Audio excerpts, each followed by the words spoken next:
Hello，我係 Kathy，依家同大家介紹一個盈海3期高層嘅兩房單位。門口嘅飯廳就有個大櫃嘅，可以儲物或者擺雜物啦。咁右手邊有個工作平台，可以通風透氣。睇翻單位其實 OK 嘅，不過地下有少少磨損，牆面都算乾淨整齊。景觀就非常之開揚啦。呢個就係馬鞍山。對面係銀湖天峰，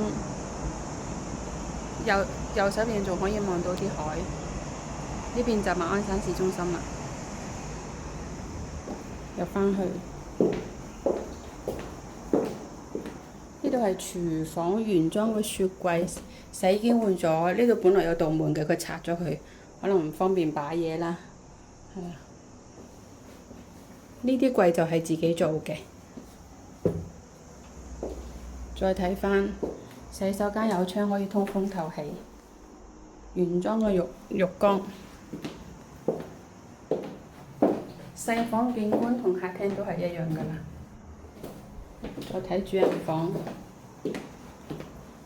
主人房一入門口做咗一個7字形嘅好大嘅一排櫃，然後地台床利用窗台變咗個空間，往後褪咗就闊好多。